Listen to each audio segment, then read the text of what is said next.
Hello students, मैं Varun sir. I am going to start today trigonometric chapter.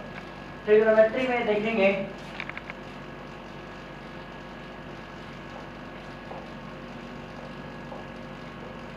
जब भी हम ट्रिग्नोमेट्री चैप्टर की बात करेंगे तो सबसे पहले राइट एंगल ट्रायंगल की बात करते हैं। राइट एंगल ट्रायंगल में सबसे पहले आपको पता होना चाहिए, राइट एंगल ट्रायंगल में राइट एंगल के सामने वाला साइड को हम कहते हैं हाइपोटेन्यूस। अब परपेंडिकुलर और बेस के बीच में हमेशा बच्चों को जनरली कंफ्यूजन होता है। इस चीज को दूर करने के लिए आपको बताना चाहेंगे कि सबसे पहले हम एंगल डिसाइड करेंगे अदर देन राइट एंगल। जो राइट एंगल तो एक फिक्स है। राइट एंगल के अलावा अगर एक एंगल हमने डिसाइड कर लिया, सपोज करते हैं हमने एंगल सी की बात किया। अब सी की बात कर रहे हैं तो एंगल सी के साथ जो साइड है उसे हम बेस के नाम से जानेंगे। This is known as base. और बाकी क्या बच गया हमारे पास? परपेंडिकुलर। अब ये पाइथागोरस थ्योरम के अकॉर्डिंग देखेंगे। According to Pythagoras theorem, according to Pythagoras theorem हमने क्या पढ़ा है? h square equal to p square plus b square. Means कह सकते हैं hypotenuse square equal to base square plus perpendicular square. अब यहाँ से अगर हम यहाँ से p स्क्वायर निकालना चाहेंगे तो h square minus b square, and b square निकालना चाहेंगे तो h square minus p square. ठीक है।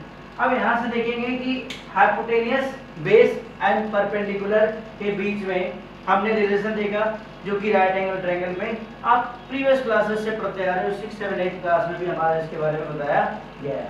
तो सब हाइपोटेनियस की बात करेंगे। हाइपोटेनियस सबसे लॉन्गेस्ट साइड होती है और बेस और परपेंडिकुलर इंटरचेंज होता रहता है। आप इसके अकॉर्डिंग, अपनी नीड्स के अकॉर्डिंग आप इसे इंटरचेंज कर सकते हैं।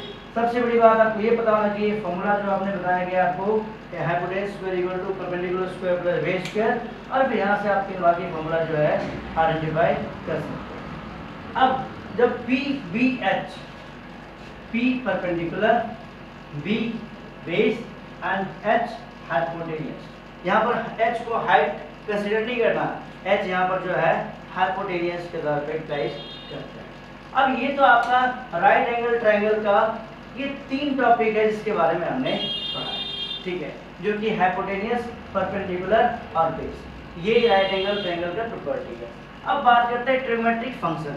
ट्रिग्नोमेट्रिक फंक्शंस में देखोगे टोटल 6 रेशियो होते हैं, जिसमें 3 पढ़ेंगे और 3 जस्ट इसका अपोजिट आपको देखने को मिलेगा।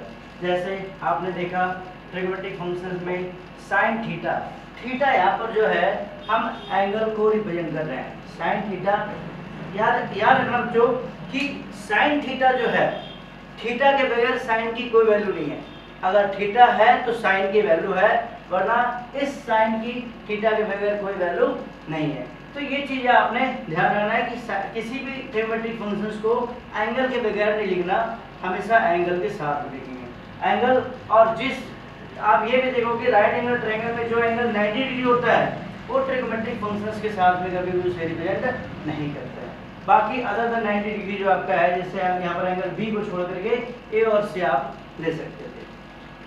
अब sine theta, cos theta and tan theta, ये 3 रेशियो हैं जो कि sine theta, cos theta and tan theta.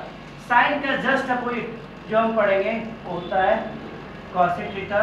Cos का जो अपोजिट है हमारे पास क्या है? सेक थीटा। एंड टैन का जो इनवर्स आप देखोगे क्या है आपका? Cos theta. साइन थीटा का opposite cosec theta, cos theta का opposite sec theta and tan theta का जो अपोजिट है कॉट थीटा। तो ये आपने टोटल 6 रेशियो के बारे में पढ़ा है, जिसमें अब आपको मैं नेक्स्ट सेक्शन में बताऊंगा कि 6 रेशियो को किस तरह से इसके फॉर्मूले अप्लाई करेंगे, और फिर मैं आगे कंटिन्यू करूँगा। Thank you.